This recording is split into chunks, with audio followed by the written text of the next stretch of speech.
இப்போ நீங்கள் பார்த்துட்டு இருக்கிறது ஓலைப்பெட்டி தான். இந்த ஓலைப்பெட்டிக்குள்ளே ஒரு ஸ்வீட் இருக்குது. அது என்ன ஸ்வீட்னு கண்டுபிடிங்க. அந்த ஸ்வீட்டை கண்டுபிடிச்சவங்க மறந்துடாமல் கமெண்ட் செக்ஷனில் கமெண்ட் பண்ணுங்கள். இது எங்கள் ஊர் ஃபேமஸ் ஸ்வீட்டுங்க. இந்த ஸ்வீட்டை இந்த ஓலைப்பெட்டியில் தான் பேக் பண்ணி கொடுப்பாங்க. நார்மலாக ஸ்வீட்டை எல்லாருமே பாக்ஸில் போட்டு கொடுப்பாங்க.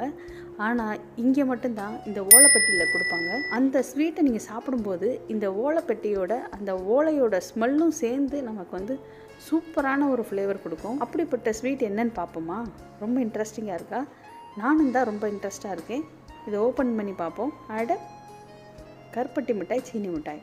இது நீங்கள் சாப்பிட்டு பார்த்துருக்கீங்களான்னு தெரியாது. ஆனால் இங்கே சாப்பிட்டிங்கன்னா செம்ம டேஸ்ட்டாக இருக்கும். எங்கள் ஊரில் உள்ள இந்த கருப்பட்டி மிட்டாய், சீனி மிட்டாய், கருப்பட்டி மிட்டாய் பேர் மட்டும்தாங்க கருப்பட்டி மிட்டாய். ஆனால் இது வெள்ளத்தில் செய்வாங்க. ஒயிட் கலரில் இருக்கிறது சீனி மிட்டாய், இது சர்க்கரையில் செய்வாங்க. மஸ்ட் ட்ரைங்க. எங்கள் ஊர் பக்கம் நீங்கள் வந்தீங்கன்னா இதை கண்டிப்பாக ட்ரை பண்ணி பாருங்கள். தேங்க்யூ.